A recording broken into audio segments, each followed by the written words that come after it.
Hello everyone, welcome back to the channel. So we are continuing with our 11-day business study series जिसमें हम previous year questions कर रहे थे. Part A के सारे previous year questions मैं already upload कर चुका हूं. उन वीडियो का लिंक इसके डिस्क्रिप्शन बॉक्स में आपको प्रोवाइड कर दूंगा. आज हम करेंगे कंज्यूमर प्रोटेक्शन के प्रीवियस ईयर के इंपॉर्टेंट क्वेश्चंस को. Without wasting a time video शुरू करते हैं. चैनल को जरूर सब्सक्राइब कर लेना. Although channel is relatively new, but definitely I assure you कि कंटेंट बहुत सारा है और बहुत ही अच्छा कंटेंट है. तो let's start with the video.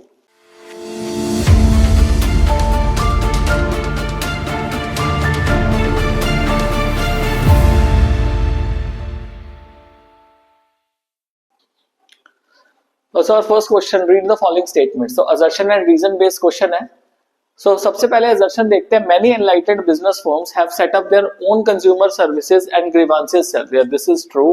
काफी सारी जो अच्छी business firms है, enlightened है, जिनको consumer protection का ख्याल में है, तो वो grievances cells और उनकी जो consumer services के forums है वो बना के रखते हैं.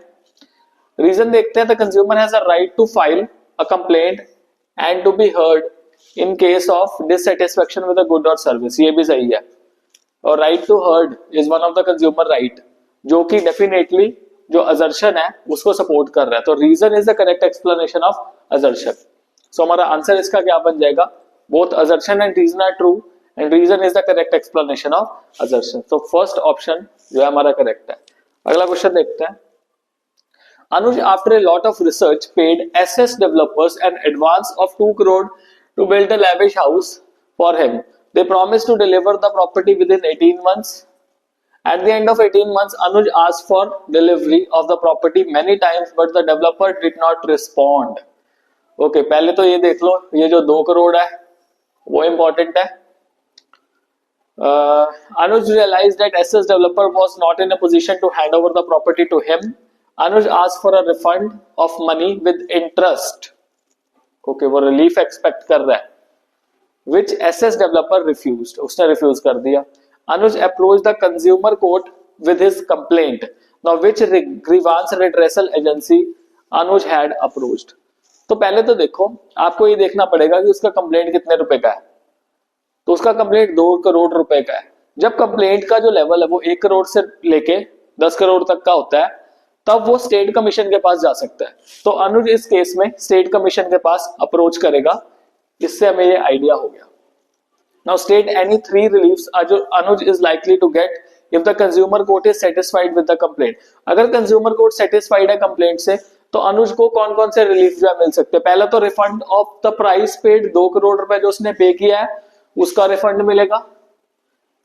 और the charges paid for services, जो भी मतलब अगर मान, अब इसमें तो गुड का केस आ गया ना, घर आ गया. अगर उसने कोई सर्विस ली और सर्विस से डिससेटिस्फाई हुआ तो उसका अमाउंट मिल जाएगा.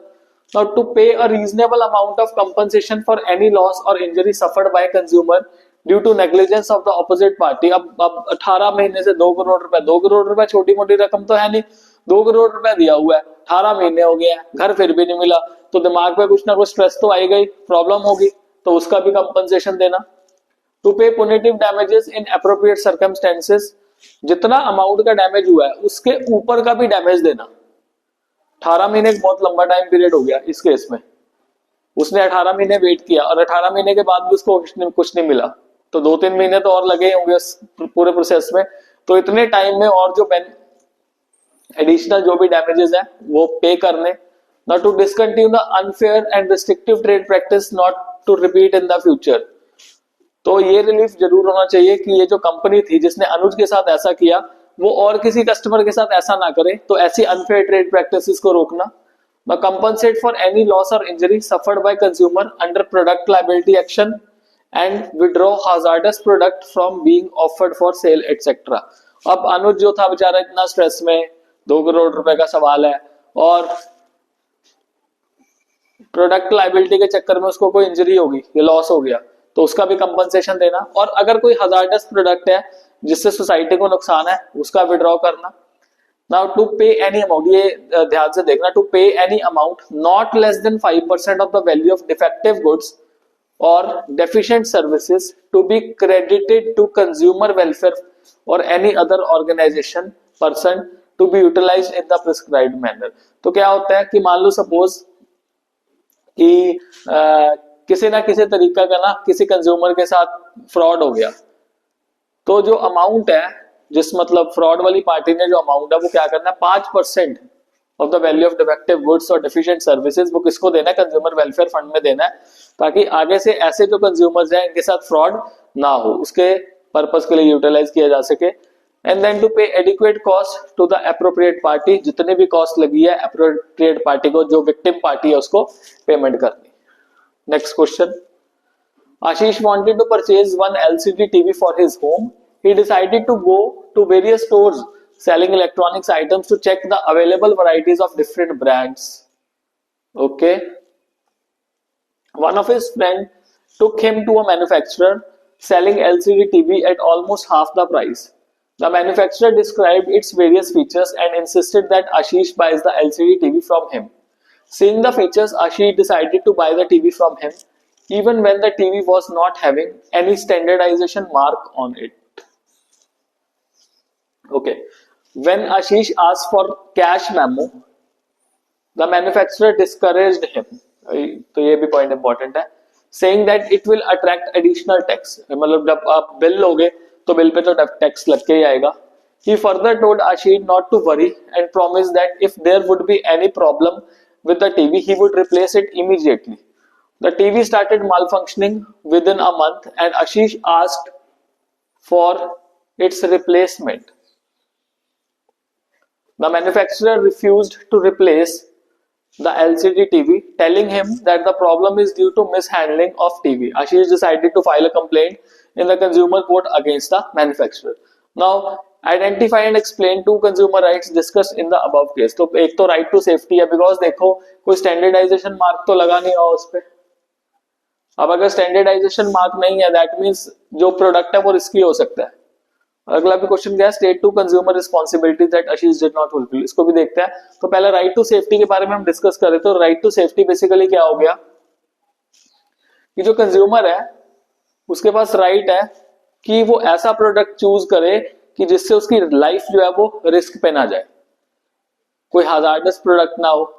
ऐसा जैसे मान लो सपोज कोई इलेक्ट्रॉनिक्स आइटम परचेज करनी है, जैसे प्रेशर कुकर खरीदना है या फिर गैस सिलेंडर खरीदना है, ये इलेक्ट्रॉनिक्स में नहीं आएंगे, जस्ट बेसिक चीजें हैं.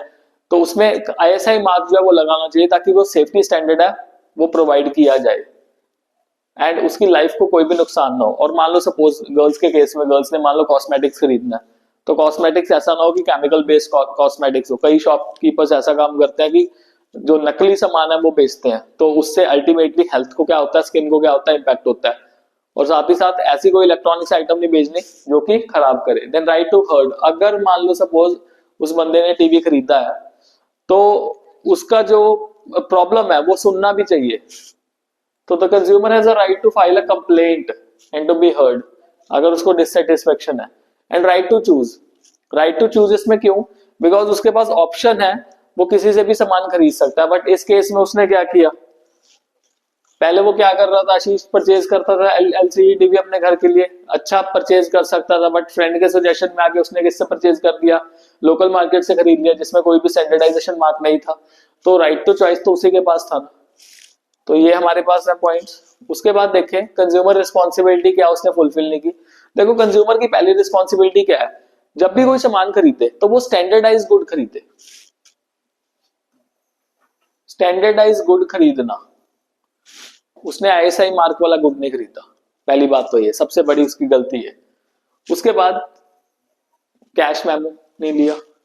अब जब कैश मेमो नहीं लिया, बिल नहीं लिया, तो क्या कर, किसी के प्रूफ के आधार पे वो कंप्लेंट करेगा.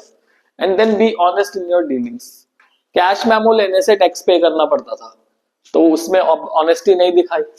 तो दीज आर द पॉइंट्स जो कि हमारी केस स्टडी को कर रहे हैं. Next one, Niyati is working as a teacher in school in Mansarovar Garden. She always tells the children at school not to pollute the environment and not to throw wrappers of chips and chocolates here and there. She always carries a bag with her to collect the wrappers and put them in the dustbin. By doing this, which responsibility of a consumer is she discharging? तो ये है respecting the environment. Option C. तो environment को respect करना बहुत ही ज्यादा जरूरी है. बीइंग अ रिस्पॉन्सिबल कंज्यूमर, आप भी अगर बीइंग अ कंज्यूमर हो तो what you have to do, अगर आप मान लो सपोज सामान खरीद लो, आपने चिप्स खरीदे, खा लिए और रैपर जो था वो सड़क पे फेंक दिया, तो क्या आप एक रिस्पॉन्सिबल सिटीजन हो? Answer is no. क्या आप रिस्पॉन्सिबल कंज्यूमर हो? Answer is no.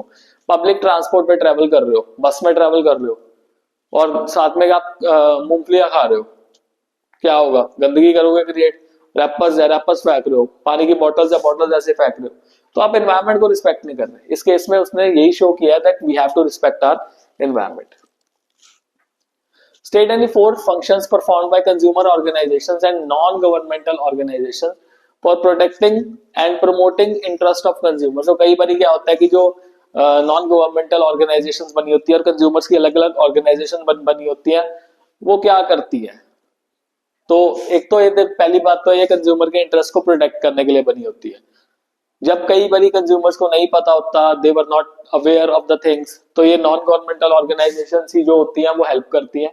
तो सबसे पहला पॉइंट है एजुकेटिंग द जनरल पब्लिक, उनको राइट्स के बारे में बताना, उनके वर्कशॉप्स लगाने, सेमिनार्स लगाने कि अगर आपके साथ फ्रॉड होता है, अगर आपके पास जो है प्रोडक्ट है वो स्टैंडर्डाइज नहीं आता, कहे अनुसार नहीं आता, अडल्ट्रेटेड चीज मिल रही है, फॉल्टी चीज मिल रही है, डिफेक्टिव चीज मिल रही है, तो आप रिड्रेसल के लिए जा सकते हो। आप स्टेट कमीशन में, डिस्ट्रिक्ट कमीशन में, नेशनल कमीशन में आप रिड्रेसल के लिए मूव ऑन कर सकते हो। तो वो बताना जनरल पब्लिक को, बिकॉज मेजोरिटी लोगों को इसके बारे में नहीं पता होता। ओके। सेकंड, periodicals पब्लिश करने and other publication to impact knowledge about consumer problems, कि कंज्यूमर्स की क्या क्या प्रॉब्लम है, लीगल रिपोर्टिंग कैसे हुई है और उनको क्या क्या रिलीफ जो है वो अवेलेबल है। बिकॉज इससे मेजोरिटी लोगों के पास, अगर आप मान लो सपोज एक सेमिनार लगा रहे हो, तो सेमिनार में तो कुछ ही लोग आ सकेंगे, बट अगर आपने periodicals बना दिए, उसका पब्लिशिंग करवा दिया, तो at the end of the day वो ज्यादा लोगों तक स्प्रेड हो सकता है। हाँ, अल्टीमेटली उनको पढ़ना भी पड़ेगा उस चीज को। Now carrying out comparative testing of consumer products. कई बार क्या होता है, कुछ प्रोडक्ट्स है, मान लो फूड आइटम्स है, जैसे पनीर हो गया, दही हो गया या मिठाई होगी, उनका एक्रेडिटेड लेबोरेटरीज में टेस्ट कराओ कि ये पनीर जो है वो डुप्लीकेट। आजकल इंस्टाग्राम पे बहुत ज्यादा फेमस हुआ है कि पनीर जो असली है या नकली है। ओके, तो उसकी टेस्टिंग से क्या होता है, बहुत ज्यादा फायदा होता है। नाउ रिलेटिव क्वालिटीज पता लगती है कंपीटिंग ब्रांड्स की, और इन टेस्ट को पब्लिश करो। क्यों पब्लिश करो? ताकि कंज्यूमर ऐसे प्रोडक्ट्स के चक्कर में ना फंस जाए और अपने हेल्थ से कॉम्प्रोमाइज ना करे। कस्टमर्स को एनकरेज करो कि आप प्रोटेस्ट करो ऐसे सारे जो खुराफाती लोग हैं, जो अनफेयर ट्रेड प्रैक्टिसेस कर रहे हैं, एक्सप्लॉयटेटिव ट्रेड प्रैक्टिसेस कर रहे हैं, उनके अगेंस्ट, एज ए सेलर के अगेंस्ट जम के बोलो। लीगल असिस्टेंस प्रोवाइड करनी कंज्यूमर्स को, जिनके पास ऐसा कुछ है नहीं, लीगल रेमेडी लेने का सिनेरियो नहीं होता, या समझ नहीं होती, पैसा नहीं होता, आइडिया नहीं है किस तरह से करना है, तो उनको स्टेप बाय स्टेप हेल्प करना। फाइलिंग कंप्लेंट्स इन एप्रोप्रिएट कंज्यूमर कोर्ट्स। 1 करोड़ तक का इशू है, डिस्ट्रिक्ट कोर्ट में कर दो कंप्लेंट, 1 से 10 का है, स्टेट कोर्ट में कर दो, 10 करोड़ से ज्यादा का है, नेशनल कमीशन में कर दो, तो वहां पे करना इस तरह से। Taking an initiative in filing cases in consumer courts in the interest of general public, not for any individual. General public के केस में, मान लो सपोज कोई डिस्ट्रिक्ट में ना कोई दुकानदार जो है वो जम के नकली माल बेच रहा है, जम के नकली माल, और उससे लोग खरीद भी बहुत रहे हैं। अब जब लोग खरीदेंगे तो अल्टीमेटली लोगों का नुकसान ही है नकली सामान खरीदने से। तो जनरल पब्लिक के इंटरेस्ट में, इंडिविजुअल इंटरेस्ट के बेसिस में नहीं, जनरल पब्लिक के इंटरेस्ट में उसका कंप्लेंट फाइल करना है, ये पॉइंट है। नाउ नेक्स्ट वन देखते हैं। Lyka Limited launched its new range of herbal shampoos at the beginning of the year. As per legal framework, Lyka Limited provided the name and address of manufacturer, the weight, manufacturing date, expiry date, maximum retail price on the package and label of herbal shampoo. The consumer right highlighted above is its right to be informed. Right to information. Right to information मतलब consumer को पूरा right है कि जो भी वो product use कर रहा है उसकी इन्फॉर्मेशन उसके पास हो, उसकी क्वालिटी, उसकी क्वांटिटी, उसका साइज, पीछे इंग्रेडिएंट्स लिखे होते हैं ना। अगर आप फूड आइटम परचेज करते हो, लेज परचेज किया, लेज के पीछे इंग्रेडिएंट लिखा होगा कि भर भर के पाम ऑयल लगा हुआ है, इस पे खा लो और बीमार हो जाओ। जितने भी बिस्किट्स हैं पाम ऑयल में बने हुए हैं, मैदा भरा पड़ा है, जो नुकसान है, बट फिर भी हम खाते हैं ना उसको। इन्फॉर्मेशन सारी है बट फिर भी हमें कंज्यूम करना है उस चीज को। तो रिस्पॉन्सिबल कहां से हुए हम लोग। Payal was working in MNC. Her father gifted her a smartphone worth 40,500 on her birthday. The mobile phone was purchased by her father from his friend's shop. After a few months, the mobile phone started creating problem. Payal tried to contact manufacturer many times, but he did not respond. बंदे ने respond ही नहीं किया. Ultimately, Payal decided to file a complaint against manufacturer. The appropriate grievance redressal machinery where Payal can find complaint is कौन सा हो सकता है? District forum में. और मोबाइल फोन कौन सा 1 करोड़ का होगा? 1 करोड़ से नीचे होगा मोबाइल फोन, तो इसलिए कहां पे कंप्लेंट फाइल होगी? डिस्ट्रिक्ट फोरम में कंप्लेंट फाइल होगी. Nishi had gone to a grocery store to make routine purchases. On reaching home, as she took out Bing's tomato chips packet from the bag to give it to her son, she felt that it was underweight. She checked its weight on the kitchen weighing scale and found that it weighed 60 grams, whereas the label on the chips packet mentioned weight of the packet as 100 grams. Gapla, ghor gapla. She approached the manufacturer and complained about it. The manufacturer offered her a gift hamper, a bribe दे रहा है, and requested her not to disclose this to anyone. अच्छा, goodwill खत्म हो जाएगी इसलिए. Nishi refused to accept the gift hamper and took the issue to a redressal agency. समझदार है Nishi. Now state to responsibilities discharged by Nishi as a consumer in the above case. तो कौन कौन से रिस्पॉन्सिबिलिटीज जो निशी ने डिस्चार्ज किया? पहली बात तो उसने लेबल को अच्छे से पढ़ा, तभी तो उसको पता लगा कि लेबल पे लिखा हुआ है 100 ग्राम का पैकेट है. घर जाके वेट किया तो कितने ग्राम का पैकेट निकला? 60 ग्राम का पैकेट निकला. उसको प्राइस के बारे में पता था, वेट के बारे में पता था, मैन्युफैक्चरिंग डेट, एक्सपायरी डेट के बारे में सारा कुछ पता है. तो जब भी हम सामान खरीदने जाते हैं तो मार्केट में सामान खरीदने के टाइम पे जब भी कोई पैक्ड आइटम खरीदता है तो सबसे पहले हम क्या देखते हैं कि इसकी एक्सपायरी कितनी है. यही चीज हम मेजरली कंसिडर करते हैं. और उसके बाद उसने एक रिस्पॉन्सिबिलिटी की कि वो ना एप्रोप्रिएट कंज्यूमर फोरम में जाके इसकी कंप्लेंट करेगी. उसने ब्राइब नहीं ली. अगर ब्राइब ले लेती तो फिर क्या होता अल्टीमेटली? फिर उसमें और ये जो चिप्स ग्रोसरी स्टोर वाला, उसमें क्या फर्क है? दोनों में कोई फर्क ना रहता. So do not fail to take action even when the amount involved is small. मैं आपको एक केस बताता हूँ. मेरे एक फ्रेंड के साथ ये सिनेरियो हुआ. उसका जो वर्कर था उसने बंदे को आई गेस मेरे हिसाब से 1.5 रुपए की जो चेंज थी वो वापस नहीं की.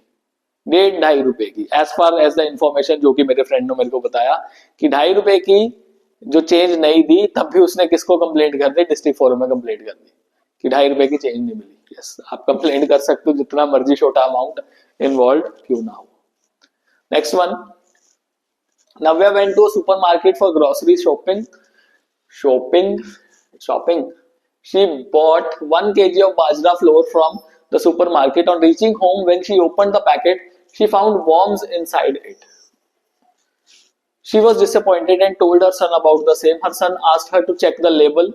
When she checked the label of the packet, she found that bajra flour was stale and beyond the expiry date. तो पहले तो गलती कर दी ना, एक्सपायरी डेट देख के आनी थी. रिस्पॉन्सिबल बायर नहीं रही नव्या.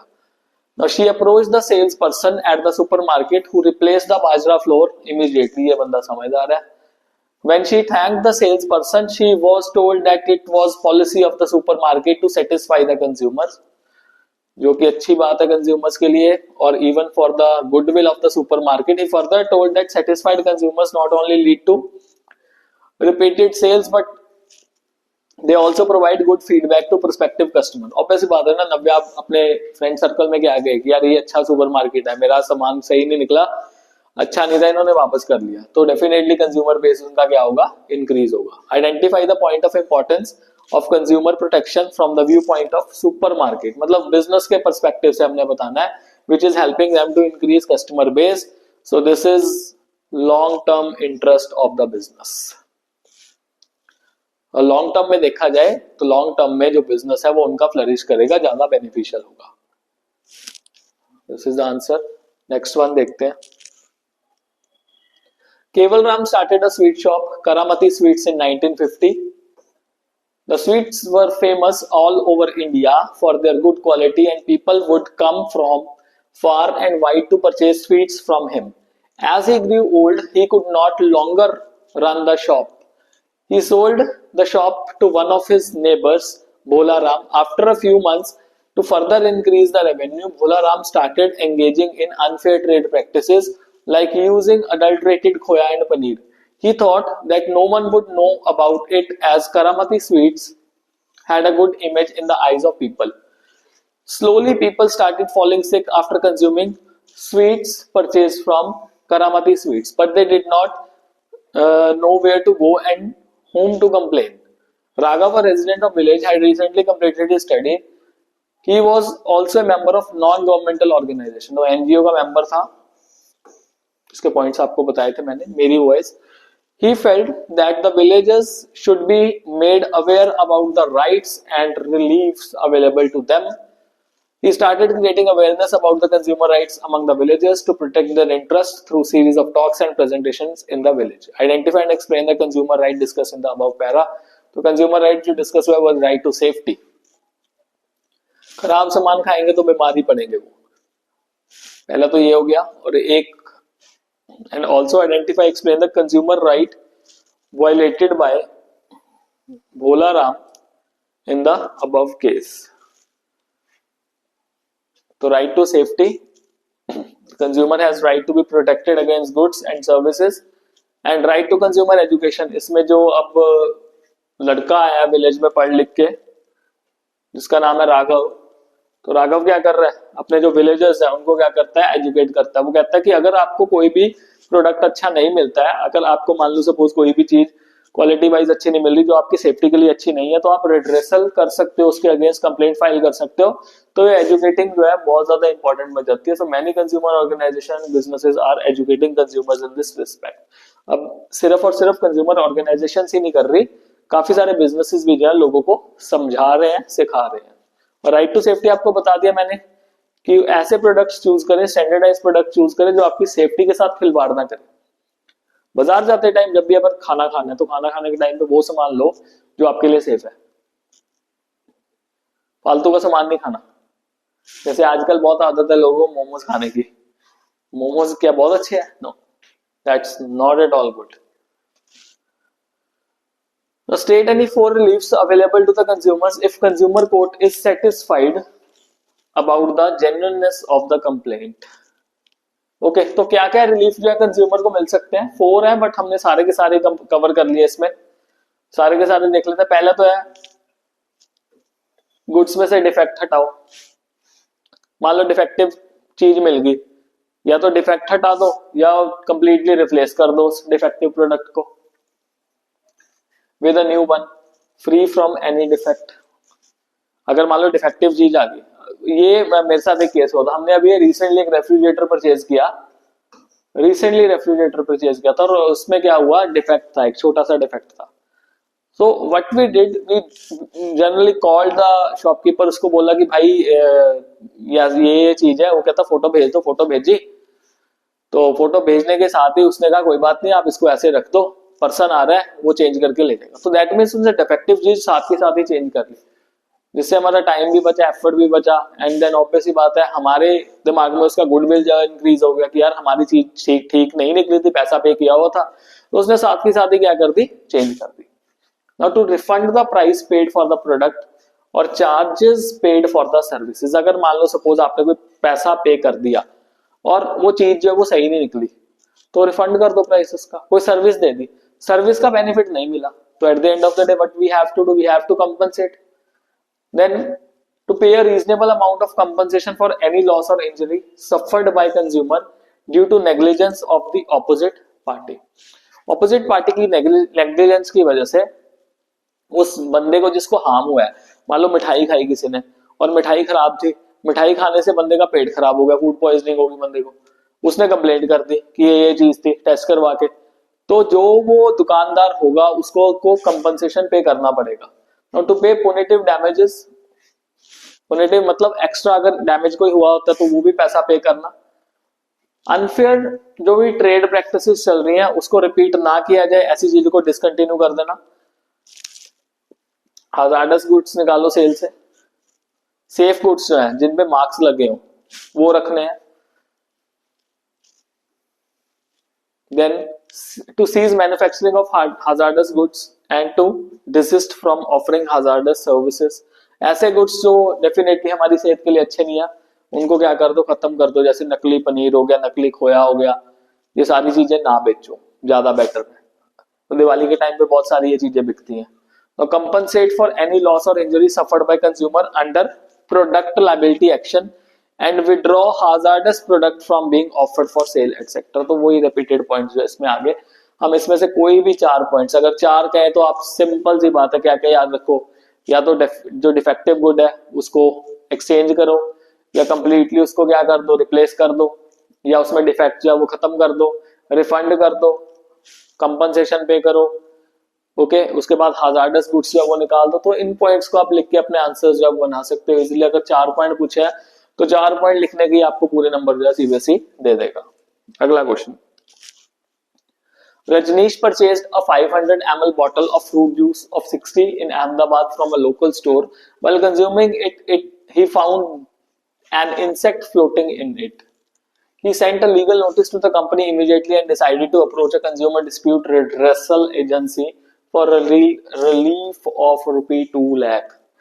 बीमार हो गया होगा इसलिए रिलीफ मांग रहा है। Which consumer dispute redressal agency did Rajneesh approach out of the 3-tier machinery setup under Consumer Protection Act of 2019 for redressal? तो डिस्ट्रिक्ट कमीशन के पास गया हुआ 1 करोड़ से कम का है dispute.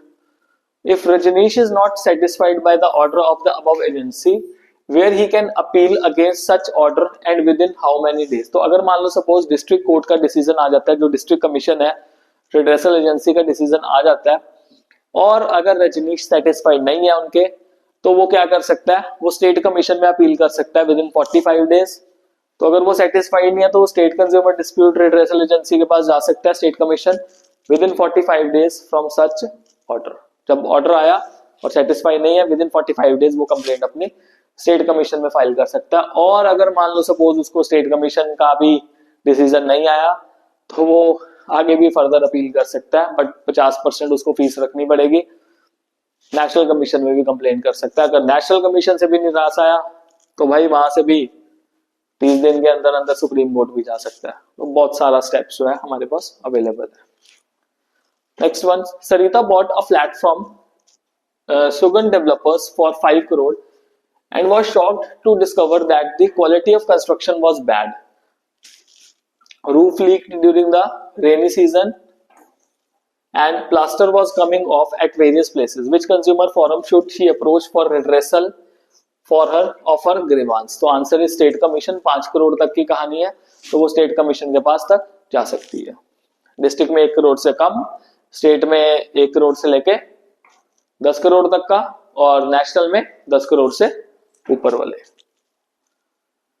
MVT Limited is a leading cosmetic manufacturing company. It has its own consumer service and grievance redressal center, right to heard, to address consumer concern. The mobile phone number of the consumer service and grievance redressal cell is printed on the labels of its product as a policy to get feedback or complaints from their customers. It also runs various programs to educate consumer about their rights and reliefs available to them in case of product or service fall short of their expectation. Explain 2 rights of the consumer which are being prompted by the company. तो पहला तो right to heard हो गया, इन्होंने अपने numbers जो थे दिए हुए थे, और दूसरा हो गया राइट टू कंज्यूमर्स एजुकेशन, वो कंज्यूमर को अपने एजुकेट भी कर रहे हैं। तो ये देखो पहले तो grievance redressal is printed on the label, और ये काफी सारे प्रोग्राम्स रन कर रहे हैं टू एजुकेट द कंज्यूमर। तो दोनों के दोनों पॉइंट्स जो हमारे केस स्टडी से निकल के आ रहे हैं, जो वैलिड पॉइंट्स है वही इसमें लिखना है। Because explain the 2 rights of consumer which are being prompted by the company, वो कंपनी के हिसाब से पूछ रहे हैं, आप अपनी मर्जी से कोई भी राइट नहीं लिख सकते। ओके, स्टेटमेंट देखते हैं। For any exchange to take place it is important that there must be at least 2 parties, a buyer and a seller. बिल्कुल सही है, 2 पार्टीज है, बायर और सेलर चाहिए। Exchange can take place even if buyer and seller are not able to communicate with each other in case of online shopping. Definitely online shopping के case में क्या होता है, बायर और सेलर थोड़ा ना मिलते हैं आपस में। मैं Amazon से कोई सामान खरीद लूं, मेरे को नहीं पता कौन सा बायर है, कहाँ से आ रहा है सामान, मैं तो बस रिव्यू देखूंगा ना कि प्रोडक्ट के रिव्यू अच्छे हैं या नहीं है, तो मेरे को कोई एक्चुअल कॉन्टेक्ट तो नहीं चाहिए। हाँ, अगर मेरे को जाके किसी पर्टिकुलर लोकल मार्केट से खरीदना है तो बायर और सेलर का कॉन्टेक्ट चाहिए। एक और चीज है, बायर और सेलर का कॉन्टेक्ट नहीं है। मान लो सपोज मैं अपने स्टूडेंट को कह देता हूँ मेरे लिए भाई ये सामान खरीद के ले आ, थोड़ा अर्जेंट है, तो मेरा student being a very good student मेरे लिए सामान ले आता है। बायर एक्चुअल में कौन है? मैं हूँ। मेरा जो स्टूडेंट है वो तो एक मिडल मैन है, मिडल मैन का काम कर रहा है, वो तो सामान खरीद के लेके आ रहा है। मैं बायर हूँ, सेलर कोई और है, हमारा आपस में कोई कॉन्टेक्ट तो नहीं हो रहा। ओके, तो ऐसा जरूरी नहीं है कि सेलर और बायर का कॉन्टेक्ट चाहिए। कई आपको जगह पे कहेंगे कि हाँ कॉन्टेक्ट होना जरूरी है, तो कई जो सोर्सेज है वो कहेंगे कि जो पहला स्टेटमेंट है वो सही है, दूसरा स्टेटमेंट क्या है? गलत है। पर with valid reasons, with valid explanation मैंने आपको बता दिया कि दोनों सही हो सकते हैं। तो अगर दोनों सही है तो आंसर हमारा क्या हो जाएगा? Both statement 1 and 2 are correct. तो option A is the correct answer. Okay, अगला। Karthik is engaged in trading of smart televisions. He purchased these televisions from Vivek Electronics, the manufacturer. All the televisions are certified by Bureau of Indian Standards. During the Deepavali season, Vivek Electronics supplied some defective television. Vivek Electronics की गलती है। Karthik is getting complaints about the television from almost all the customers. Now, who amongst the following can exercise his her right and against whom? तो उन्होंने 3 options दिया, कार्तिक, विवेक electronics या consumers. तो consumers जो है वो अपने राइट को एक्सरसाइज कर सकते हैं against Vivek electronics, because ultimately जो डिफेक्टिव पीसेज है वो कहां से आ रहे हैं? विवेक इलेक्ट्रॉनिक्स से आ रहे हैं। कार्तिक ने आपको डिफेक्टिव पीस दे रहा है, उसको जब होलसेलर से सामान जो मैन्युफैक्चरर है उससे ही सामान जो है गलत मिल रहा है, तो उसमें उसका भी क्या कसूर है? Okay, then define consumer as a part of provision of consumer protection act 2009। देखो, कंज्यूमर वो पर्सन होता है जो सामान को खरीदता है। Okay, as far as the consumer protection act 2019 is concerned, consumer is that person who is buying a good और a services for a compensation. कुछ ना कुछ पैसा पे करेगा तभी तो कुछ मिलेगा। हाँ, एक चीज ध्यान में रखो, वो बंदा कंज्यूमर नहीं है जो सामान को खरीद रहा है for resale purpose and for to earn money.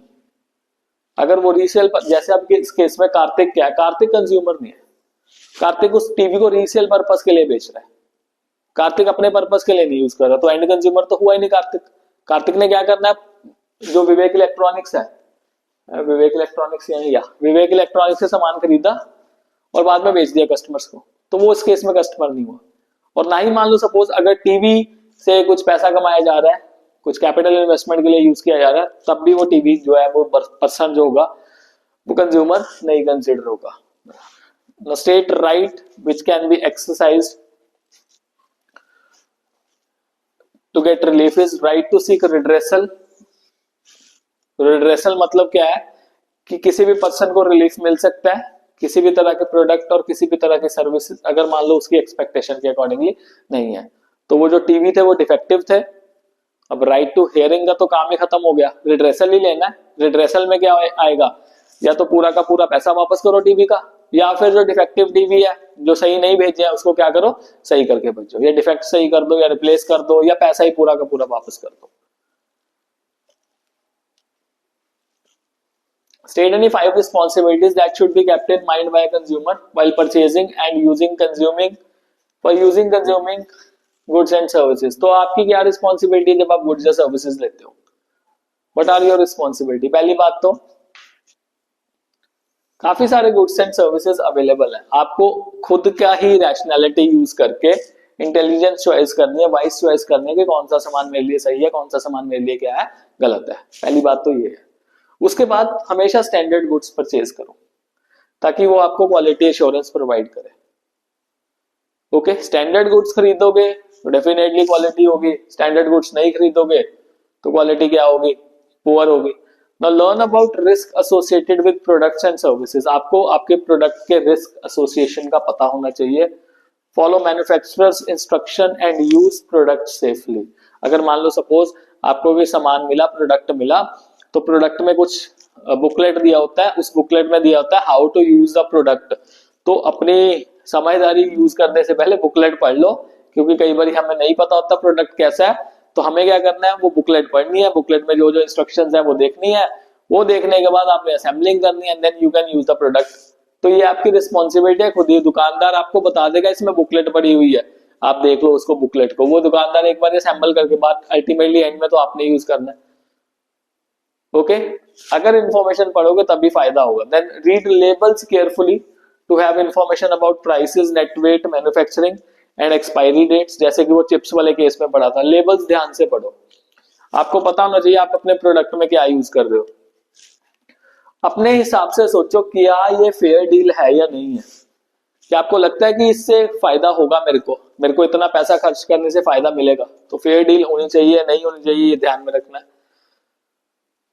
Be honest in your dealings and choose only from legal goods and services and discourage unscrupulous practices। मान लो सपोज गलत तरीके से कोई बंदा ब्लैक मार्केट किया हुआ किसी ने, आप सोचो यार ब्लैक मार्केट किए हुए बंदे से परचेज कर लेते हैं, चोर बाजारी परचेज कर लेते हैं, तो वो ऐसी प्रैक्टिसेस नहीं करनी, लीगल तरीके से परचेज करो, बिल लो उससे परचेज का।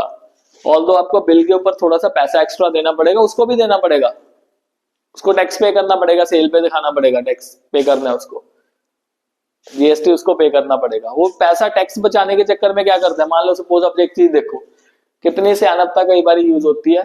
मान लो 1 लाख का सामान है, ओके, उस पे 12% जीएसटी है। अब 1,12,000 का सामान पड़ा, दुकानदार क्या कहेगा, बिल ना लो, आपको मैं 6,000 छोड़ दूंगा। आप क्या सोचोगे कि यार 6,000 मेरा बच गया और दुकानदार को एक्स्ट्रा 6,000 मिल गए, तो फायदा दोनों का हो गया। तो इस तरह का काम नहीं होना चाहिए। ना file a complaint in appropriate consumer forum. अगर आपको लगता है कि हाँ गलती हुई है दुकानदार से, जैसे वो चिप्स वाले केस में हमने पढ़ा था, तो साथ साथ उसने कंप्लेंट कर दी, वो उसको ब्राइब कर रहा था कि ये गिफ्ट हैम्पर ले लो, ऐसा कुछ नहीं करना। कंज्यूमर सोसाइटीज बनाओ। कंज्यूमर सोसाइटीज बनाना इसलिए जरूरी है ताकि आप एक सोसाइटी के तौर पे वर्क करके क्या कर सकते हो, आइडिया क्रिएट कर सकते हो कि यार ये चीज गलत हो रही है, इस चीज से बचना है। क्योंकि ग्रुप में जब होंगे ना तो ग्रुप में डिस्कशन होगी तो डिस्कशन से कोई ना कोई व्यू पॉइंट्स जो निकल के आ सकते हैं। एनवायरमेंट का रिस्पेक्ट जरूर करना है, वेस्टेज को अवॉइड करो, फालतू में जो वेस्ट है वैसे थ्रो मत करो, बच्चों को भी ये चीज सिखाओ, और अगर कोई बड़ा करता है उनको भी कहो पोल्यूशन ना करो। तो ये सारी जो रिस्पॉन्सिबिलिटीज है और भी है, to withdraw hazardous goods from sale, to cease manufacturing of hazards. Okay, ये कुछ और ही आ गया इसमें, इसको स्किप कर देते हैं, नेक्स्ट देखते हैं। Now explain the following redressal mechanisms available to a consumer under the Consumer Protection Act of 2019। तो डिस्ट्रिक्ट कमीशन और नेशनल कमीशन के बारे में कहा है। तो डिस्ट्रिक्ट कमीशन में क्या क्या होता है, तो बेसिकली डिस्ट्रिक्ट कमीशन वो कमीशन है जिसका जुरिस्डिक्शन क्या है, जो कंप्लेंट्स है गुड्स एंड सर्विसेज की होती है वो 1 करोड़ से ऊपर नहीं होनी चाहिए। ओके, तो 1 करोड़ से ऊपर वाली स्टेट के पास चली जाएगी। अब जो फर्स्ट हियरिंग है, either on the first hearing or the later stage, it appears to district commission that there exist elements of settlement। District commission को पता है कि यार कुछ ना कुछ सेटलमेंट जो है वो हो सकता है, कि बाहर बाहर से सेटलमेंट कर देते हैं, इसको लंबा नहीं खींचते, तो वो कह सकते हैं कि आप सेटलमेंट कर लो, मेडिएट कर देते हैं, मतलब एक किस्म से ना मिडल मैन बन के मेडिएट कर दिया कि इसको डिस्प्यूट को यहीं पे सेटल करते हैं। अगर तो डिस्प्यूट सेटल हो जाता है वेल एंड गुड है, कोई दिक्कत नहीं है, पर अगर डिस्प्यूट सेटल नहीं होता फिर क्या करना है, कंटिन्यू करता रहेगा कंप्लेंट। ओके, कहीं भी सेटिस्फाइड नहीं है डिस्ट्रिक्ट कमीशन के, अगर मान लो सपोज कोई भी जो डिसीजन था डिस्ट्रिक्ट कमीशन ने लिया वो उससे सेटिस्फाइड नहीं है, तो व्हाट विल हैपन, वो अपील कर सकते हैं, 45 डेज के अंदर अंदर अपील कर सकते हैं स्टेट कमीशन में। अब जो डिस्ट्रिक्ट कमीशन है इसमें कितने मेंबर्स होते हैं, एक तो होता है इसका प्रेसिडेंट और 2 मेंबर्स होते हैं। प्रेसिडेंट जो होते हैं वो रिटायर्ड जज होते हैं या फिर वर्किंग जज होते हैं किसके, डिस्ट्रिक्ट कोर्ट्स के। फाइन, इसका सिलेक्शन करते हैं by the state government, selection committee के थ्रू जो सिलेक्शन है वो होता है। उसके बाद हम नेशनल कमीशन की बात करें तो नेशनल कमीशन का जुरिस्डिक्शन जो है वो 10 करोड़ से ऊपर तक की कंप्लेंट्स देखते हैं गुड्स एंड सर्विसेज के केस में। अगर मान लो सपोज कोई भी पर्सन नेशनल कमीशन के डिसीजन से सेटिस्फाइड नहीं है तो वो सुप्रीम कोर्ट में विजिट कर सकते हैं। और कितने दिन, 30 डेज ऑफ सच ऑर्डर। ये पहले 45 डेज हुआ करता था, बट अब ये चेंज हो गया तो 30 डेज है। तो 30 डेज के अंदर अंदर क्या कर सकते हैं, कंप्लेंट फाइल कर सकते हैं। एंड इसमें भी एक प्रेसिडेंट है, 4 कौन है, 4 मेंबर्स है, उसमें 2 है, इसमें 4 है। तो जो प्रेसिडेंट है वो जज है, सुप्रीम कोर्ट के जज, और अपॉइंट किए जाएंगे by the chief justice of India. तो चीफ जस्टिस सेंट्रल गवर्नमेंट के थ्रू ही chief justice of India appoint करेंगे। तो this is what national commission is. Bina has been using Clean, a famous detergent available in the market. On watching numerous advertisements on the television, she decided to try a new brand of detergent. When she went to nearby store to purchase the same, she saw detergents of other producers making similar claims of whiteness and stain removing abilities. Hence, she could not make up her mind and as which detergent to purchase. Name the objective of advertising being discussed in the case. तो advertisement confuse कर देती है बाहर को। कोई भी चीज है, एडवर्टाइजमेंट ने क्या करना है, अलग अलग चीजें दिखा देनी है आपको, बंदा कंफ्यूज हो जाएगा। Next one, Suman wanted to purchase a sandwich toaster. She checked about the various sandwich toaster available online and compared the prices so that intelligent and wise choice could be made. Okay. Right to choice. Then she went to a nearby market to buy the sandwich toaster. Being an informed consumer, she looked for the correct standardization mark, right to safety. तो correct standardization mark जो देखा जा रहा है. The shopkeeper showed her different toaster but was quoting higher prices than she had checked online. After negotiating with the shopkeeper, she was able to bring price down. मतलब उसको information थी. As a responsible consumer, she asked for a cash memo. Okay, तो responsibility वाला point आ गया इसमें. Against the amount paid for the product and took the toaster home. On opening the package, she found an instruction booklet. तो उसने instruction booklet देखी, जैसे बताया responsible जो कंज्यूमर है उसके केस में, which she read carefully. Then she followed all instructions step by step and made nicely toasted paneer sandwiches for her family. Oh, भूख लगी पनीर सैंडविच का नाम सुन के. Now state the consumer responsibilities which have been discharged by Suman beside asking for a cash memo.